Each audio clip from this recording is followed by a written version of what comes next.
So over the past decade, what I've been doing is trying to take the experience of like a TV set and bring it into productions. I like that style because I like having multiple cameras, I like having multiple audio sources, and I like being able to create conversations. It's much easier if you do it in a studio style build.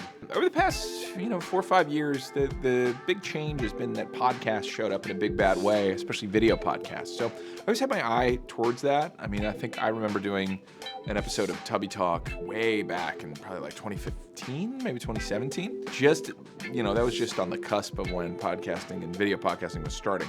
I knew that was going to be something, and that it was a type of video that would be easy to execute at mass scale if you had the right gear and the right environment and the right person behind it. Over the past 2 years, we've kicked that into high gear, and that's taken off and become one of our main parts of this business. So I essentially kind of treat it as, a sister company now because it's so efficient and kind of runs by itself at this point. It's just a rock solid podcast studio.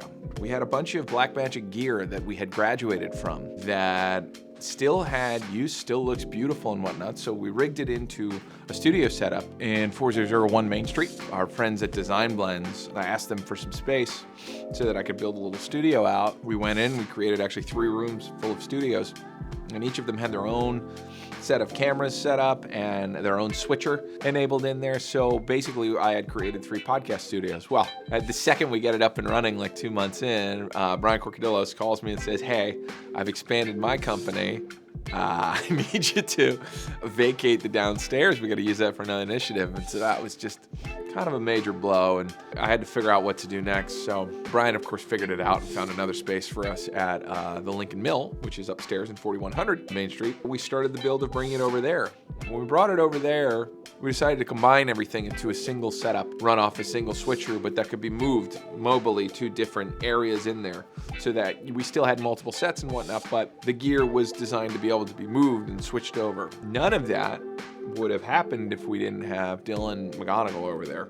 He really has helped me grow that into what it is and is the manager of that studio, and also executes all of the show, works with all the clients. He's really an incredible team member. At its core, YunkJunk is a podcast studio where we want to be generating content. So we put a lot of stuff on our own YouTube page as shows and whatnot, but the goal of it is it needs to be a one-stop location for podcasting. Most people try and start a podcast, fail miserably. Why? Because they hate editing and they don't want to edit. So our system is based around high-speed editing and creating shorts, but not starting with just like a standard multicam. We use the Blackmagic system because the ATEM software gives you a DRP after you're done punching.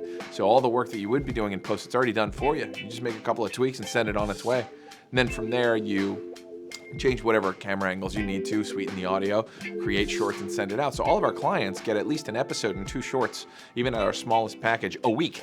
We are all about consistency. We are all about convenience, because I think that's the only way you can really make a podcast work. Podcast is never going to work on episode 1, 2, 3, 4, 5, 6, 7, 8, 9, 10. Your goal is to get to 100.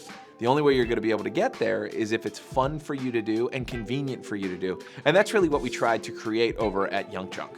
My goal and my belief when it comes to content is you got to have daily content. You got to have a daily long form release, and you got to have a daily short form release across multiple platforms ideally. But we're all in on YouTube right now with YunkJunk, and we know that that's a slow build. So we had to create a system that could allow for consistent content creation and editing without being overbearing, because the second it becomes overbearing or annoying, you're not going to want to do it. I had to set up a system for our own content so that we were putting out content consistently, but also for our clients, we had to make sure it was convenient and not annoying. And we've developed wonderful relationships with some people at YunkJunk who have come in consistently and really created great shows. A special shout out to Cult Pop. This all started with them. JD owns a comic book shop down the street from where my office was. We got to be good friends, and he started doing this podcast, and I said, well, why don't you let me amplify it? Why don't you let me move it up to the next level? And apprehensive at first, he agreed to it. And so it went through probably 2 renditions before we landed on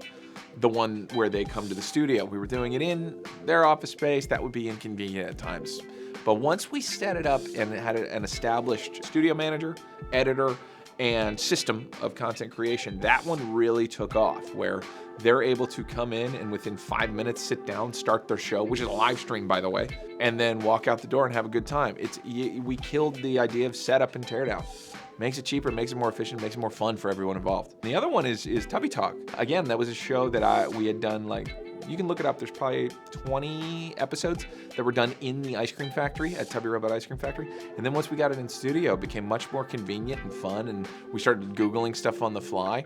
It's just a great way to do podcasts, and it's set up the way I think a podcast studio should be set up. If you don't have a producer on site that's Googling stuff, if it's not multicam, if the audio's not great, I don't think you have much of anything. So the whole goal was create a space that consistently can deliver on that quality content and that quantity of quality content. So if you're looking for a podcast, please reach out to YunkJunk. Follow us on the socials, but especially our YouTube channel. We are trying to grow that. We'll put you in touch with Dylan and we'll get you a show. Everybody deserves a show, even you.